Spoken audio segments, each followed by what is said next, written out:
Hey guys, Monade here and welcome to my first The Last of Us video. In these videos I'm going to try not to do any spoilers and kind of just show you a general breakdown of the gameplay, maybe some of the monsters so you can see what kind of thing you're going to come up against in the game, and if you haven't bought it yet, the reasons why you should get the game. I think I'll start off by telling you about the gameplay mechanics and like the controls and stuff, just so you can kind of get a feel of the game without me going into too much depth of the story or anything, because as I said I don't want to do any spoilers. So, just like every game, move around with the left thumbstick, look around with the right thumbstick, easy, kind of normal kind of stuff. You can do a quick turn by pulling back on the left thumbstick and pressing X, then you turn around really quickly and you do this cool movement. It's really good when you're coming up against the infected people later, well, at any point in the game. The triangle button is basically used to just do stuff, just to interact with the world. So if you see something on the floor, triangle, pick it up. See like ammo or something, pick it up. You can get stuff to upgrade weapons and stuff like that you can pick up using triangle. It's basically all done through that. Picking up a newspaper to read it, giving someone a boost over a wall. There's quite a lot of boosting over walls. There is a lot of that. So you're using triangle quite a lot. Picking up ladders and planks, all kind of stuff like that. All done with triangle. Now fighting is all done with the square button. You just want to mash that square button every time the infected come up to you and you haven't got like a shotgun or something to distract them with. You haven't got anything in your hand to whack them with. You're going to be punching them, just spamming it. Of course you can pick up weapons, again with the triangle button. You can get like planks and lead pipes and stuff where you just whack in the infected. I keep wanting to say zombies, but they're infected. They're not zombies. As with most games, circle is crouch, although you can't go prone in this game. That's quite an important thing to remember when you keep trying to lay down to go under stuff. Next up we have the aiming of guns and throwing arcs. You use L1 for this.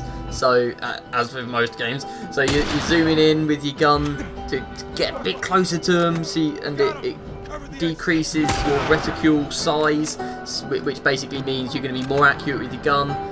It also shows the throwing arc, so when you've got a bottle or a brick or just anything you can throw, basically, where you make bombs and stuff later in the game, you can throw those using the arc. You can see exactly where it's going to land. And it also kind of targets people as they're walking around as well, so it kind of locks onto them a little bit.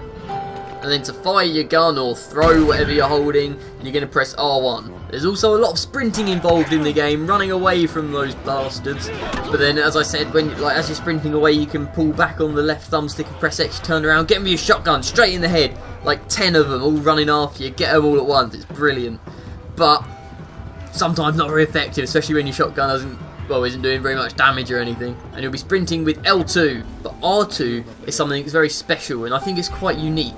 Basically what you can do is you can listen and kind of see where people are through walls.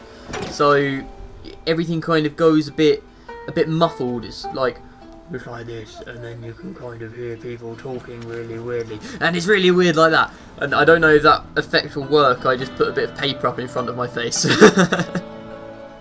But yeah, you can see where people are through walls and you can listen to their conversations, and it's just a really effective bit of gameplay.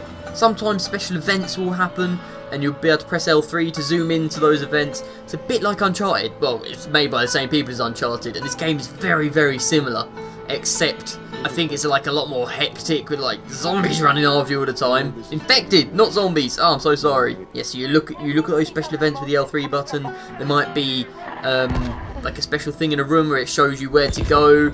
Sometimes it does it if you've been stuck for a little while. It says, look, just press L3, you moron. And then you have R3, which just turns on your flashlight, because there are some really, really dark bits in the game where you're underground, there's no lighting at all, you're underwater, something like that, and you just can't see anything, so you really need your flashlight. And then we have your inventory.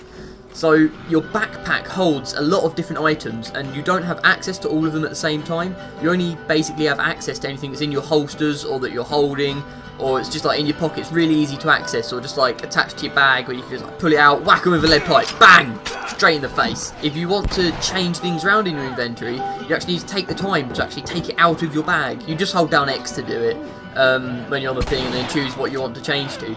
But I mean, you need to be really, like, you're in a really safe place to be able to do this. sometimes you need to like jump up on top of a bus where they can't get to you, like shoot them with something, distract them, throwing a bottle somewhere, although that only works with the ones that can't actually see you, and I will get onto those in another video. This one's just kind of a breakdown of the gameplay and the controls and everything, so I will get to that in the next video where I talk about monsters. I think I've covered everything in terms of gameplay, kind of mechanics.